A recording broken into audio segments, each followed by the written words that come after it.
Hello good morning kids. Today is national किसान दिवस, यानी कि आज किसान दिवस है। भारत एक कृषि प्रधान देश है जहाँ की भारत की ज़्यादातर जनसंख्या खेती पर निर्भर है। इसलिए किसान दिवस का यहाँ बहुत ही ज़्यादा महत्व है। हम भी जो अनाज या खाना खाते हैं वह अनाज किसान उगाते हैं, यानी कि जब किसान अनाज उगाते हैं तब वह लोगों के थाली में आता है। हमारे देश में खेती को बहुत ही अधिक महत्व दिया जाता है। ऐसे में किसानों का आदर एवं सम्मान करना चाहिए। इस बात को ध्यान में रख के भारत देश में 30 दिसंबर को किसान दिवस मनाया जाता है। इस दिवस का आयोजन भारत देश के पूर्व प्रधानमंत्री चौधरी चरण सिंह के सम्मान में तथा उनके जन्म दिवस के रूप में मनाया जाता है। चौधरी चरण सिंह का जन्म 23 दिसंबर 1902 को उत्तर प्रदेश के हापुड़ जिले में हुआ था और वो भारत के 5वें प्रधानमंत्री थे। किसान दिवस की स्थापना सन 2001 में की गई थी। चौधरी चरण सिंह जी किसानों का सम्मान और आदर करते थे और वे किसानों की परिस्थिति से वाकिफ भी थे, क्योंकि वे खुद किसान परिवार से संबंध रखते थे।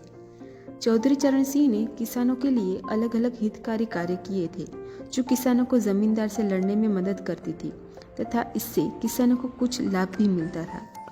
किसानों की रक्षा के लिए जय जवान जय किसान का भी नारा दिया गया था और कई प्रकार की हरित क्रांति भी चलाई गई थी, जो किसानों को खेती करने की ओर अग्रसर करती थी और उनका साहस भी बढ़ता था। हमारे देश में कृषि से भारत की अर्थव्यवस्था पर अत्यधिक रूप से प्रभाव पड़ता है।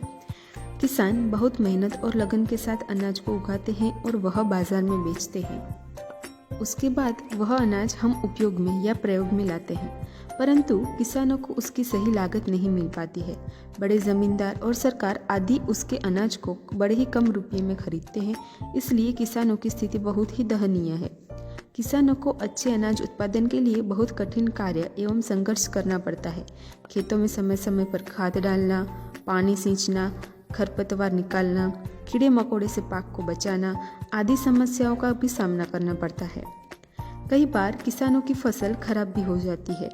इसी सब को देखकर किसान इस दुखद स्थिति को सहन नहीं कर पाते और आत्महत्या कर लेते हैं। इन्हीं सब समस्याओं को देखते हुए किसानों की समस्याओं को दूर करने के लिए कई प्रकार के कदम भी उठाए गए हैं, जिसमें किसान दिवस एक महत्वपूर्ण जरिया है उनकी समस्याओं को दूर करना या कम करने के लिए। किसान दिवस में किसानों को नए नए तरीकों से अनाजों को उगाने के लिए नए तरीके बताए जाते हैं तथा आधुनिक मशीनों का प्रयोग किया जाता है, जिससे कार्य आसानी से और कम लागत में हो सके। जो कार्य करने में किसानों को कई घंटे या दिन निकल जाते थे, आज वह काम आधुनिक तरीकों से बहुत ही कम समय में हो जाता है। हमें किसानों का सम्मान करना चाहिए और बहुत खुशी होनी चाहिए कि एक बड़ा वर्ग जो हमारे लिए निरंतर कार्य करता है, जिससे हमारे देश की जनता का जीवन चलता है। हमारे भारत देश में अधिकांश भूभाग यानी कि जमीन का भाग पर कृषि की जाती है। भारत में ज़्यादातर कृषि पंजाब, हरियाणा और उत्तर प्रदेश आदि जगहों में की जाती है। तो बच्चों, हमारी ओर से किसान एवं किसान परिवार को किसान दिवस की हार्दिक शुभकामनाएं। Thank you.